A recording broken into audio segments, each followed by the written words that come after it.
Welcome to Grand Prix, your go-to channel for the fastest updates in Formula One.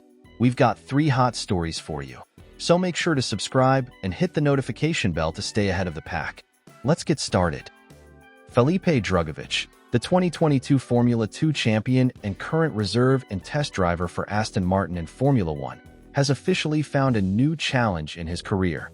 According to reports from the race, the Brazilian will join Andretti Formula E starting from the next season, marking a significant new chapter in his trajectory as he continues to seek a permanent seat in top-level motorsport. Drugovich has been on the radar of Formula One teams ever since his F2 triumph, but opportunities for a full-time seat have remained elusive. Since 2023, he has served as Aston Martin's reserve driver, taking part in 7 official free practice sessions and even stepping in temporarily for Fernando Alonso and Lance Stroll on certain occasions. However, all of these opportunities were short-term solutions rather than long-term commitments, leaving Drugovich on the margins of the grid despite his proven talent. This will not be Drugovich's first taste of Formula E. In 2023, he substituted for NYCK de Vries during the Berlin Prix, competing in both races of the weekend. Impressively, he finished 7th in the second race, securing 6 valuable points for Mahindra and immediately proving his adaptability to the unique demands of all-electric racing. That experience likely influenced Andretti's decision, as the team continues to search for drivers who can combine versatility, raw speed, and professionalism. One of the key questions now is whether Drugovich will maintain his role as Aston Martin's reserve driver in parallel with his new Formula E commitments. He currently shares this role with Stoffel Vandoorne, who himself has extensive Formula E experience, making the combination unusual but not unprecedented. Aston Martin may continue to rely on Drugovich's services, particularly for simulator work and potential stand-in duties, though scheduling will be a factor. In addition to his F1 and Formula E activities, Drugovich has also built a reputation in endurance racing. In 2024, he competed in both the 24 Hours of Daytona and the 24 Hours of Le Mans, gaining experience in one of motorsport's most demanding disciplines. This exposure to a variety of categories reinforces his image as a driver with a wide skill set and an eagerness to stay active on track, even when opportunities in Formula One have been limited. Speculation earlier this year suggested that Alpine was evaluating Drugovich as a possible option for 2026, especially with doubts surrounding Franco Colapinto's performance. However, those rumors appear to have cooled, at least for now. Facing the possibility of spending yet another year without regular competition, Drugovich and his management appear to have decided that a seat in Formula E with Andretti was the best way to keep his career moving forward. Andretti, meanwhile, sees the signing as part of its broader ambitions in the all-electric championship. The American team continues to invest heavily in its Formula E program, and bringing in a driver of Drugovich's caliber signals its intent to strengthen its competitiveness. His proven ability to adapt quickly to different cars and conditions could be a crucial asset as Formula E enters another phase of technological and sporting evolution. For Brazilian fans, Drugovich's move represents both an opportunity and a question mark. While many had hoped to see him finally break into Formula One, his decision to race in Formula E ensures he remains in the spotlight, competing at a high level rather than waiting indefinitely for an opening that may never come. Given the challenges of the F1 driver market, particularly with limited seats available, this may prove to be the most pragmatic step of his career to date. Who will line up alongside Pierre Gasly at Alpine next season? That remains one of the key unanswered questions in the current Formula One driver market. Gasly has already been confirmed for 2026, but the future of Franco Colapinto is far less certain, as the Argentine rookie continues to struggle for consistent results.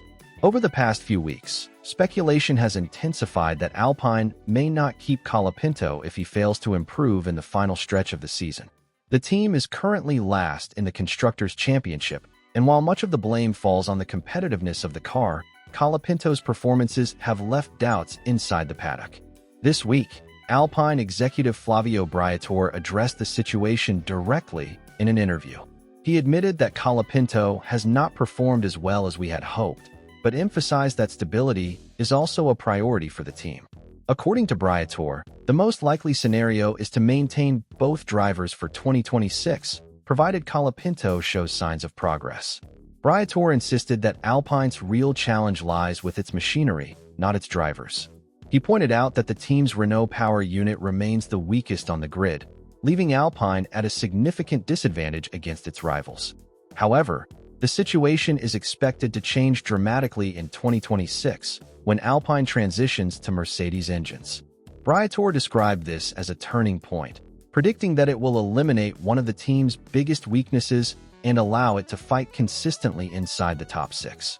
Still, he made it clear that Alpine cannot wait indefinitely.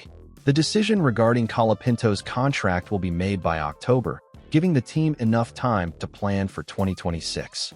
If they choose to replace him, management will need that window to secure and prepare another driver.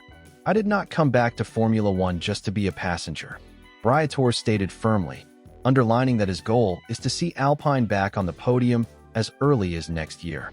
Among the names being linked to Alpine, Brazilian driver Felipe Drugovich has emerged as a serious candidate. Currently serving as Aston Martin's reserve driver, Drugovich has impressed with his consistency, professionalism, and contributions in both simulator and track testing. Some reports suggest that parts of the Alpine leadership are already considering him as a viable alternative should Colapinto be released. Drugovich's candidacy is strengthened by the fact that he has been repeatedly praised by Fernando Alonso at Aston Martin, who has highlighted the Brazilian's strong work ethic and commitment to development. Combined with his Formula 2 championship title and additional experience in categories such as Hypercar and Formula E, Drugovich offers a profile of reliability and versatility that could fit Alpine's long-term ambitions. Ultimately, the decision will come down to how Colapinto performs in the remaining races of the season. If he demonstrates progress and consistency, Alpine may opt for continuity. But if his struggles continue, the door could open for Drugovich, or potentially another candidate, to step in for 2026. As the countdown to October begins, the Alpine seat remains one of the most intriguing open questions in Formula One. Will Colapinto convince the team to keep faith, or will Drugovich finally get his long-awaited chance on the grid? Max Verstappen took another step toward expanding his racing career beyond Formula One this weekend, competing at the Nürburgring in an event designed to secure the license required for him to participate in GT3 competition later this month. The Red Bull driver, already a three-time Formula One world champion, has expressed growing interest in endurance and GT racing, and this appearance was the first official step toward that path. The Dutchman lined up in car number 980, attracting enormous attention both from fans at the circuit and from international media outlets eager to follow his every move. Having completed a strong qualifying session, Verstappen was well placed on the grid and stood out compared to other first-time competitors in the category. His performance in practice had already highlighted his ability to adapt quickly to the unique demands of GT3 machinery, which is heavier and less aerodynamically dependent than Formula One cars. However, the race start proved far from ideal. Verstappen suffered a power issue at launch, dropping several positions almost immediately. The setback forced him to fight through the midfield, attempting to recover ground in a highly competitive field. Still, it is important to note that the final classification in this event was not the decisive factor. What truly mattered was completing the required distance and number of laps, a condition necessary for him to qualify for the special license needed to enter official GT3 competition at the Nürburgring later in September. Observers at the circuit emphasized that Verstappen's pace, once settled into the race, remained impressive. Despite the compromised start, his consistency and racekraft allowed him to remain competitive against far more experienced GT drivers. The event highlighted both his adaptability and his determination to test himself outside the familiar environment of Formula One. For Verstappen, this project represents more than a one-off curiosity. Earlier this year, he conducted private tests in a Ferrari GT3 machine at the Nürburgring, running under the pseudonym Franz Hermann to avoid media attention. That test sparked speculation after rumors emerged that he had even broken a lap record, though such claims were never officially confirmed.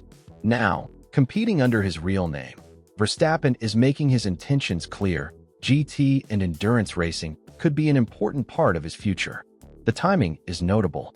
The Nürburgring race takes place just days before the Formula One calendar resumes with the Azerbaijan Grand Prix. This means Verstappen must balance his commitments carefully, shifting focus from GT racing back to the pinnacle of motorsport almost immediately. Nonetheless, his willingness to take on the challenge underscores both his passion for racing in all its forms and his confidence in being able to manage multiple disciplines simultaneously. From a broader perspective, Verstappen's appearance at the Nürburgring adds weight to the trend of Formula One champions exploring opportunities outside the series while still active. Similar to past moves by Fernando Alonso into endurance racing or Kimi Räikkönen's ventures into NASCAR, Verstappen's decision reflects a desire to embrace new challenges and showcase his talent in diverse contexts. The reaction from fans has been mixed, but largely positive. Many see this as a refreshing example of a top driver seeking to broaden his horizons rather than remaining confined to a single discipline. Others question whether his focus might be diluted as he prepares for another intense F1 season. Regardless, the sight of Verstappen racing at the Nürburgring was enough to generate significant excitement, with the GT3 broadcast giving car number 980 considerable coverage throughout the event.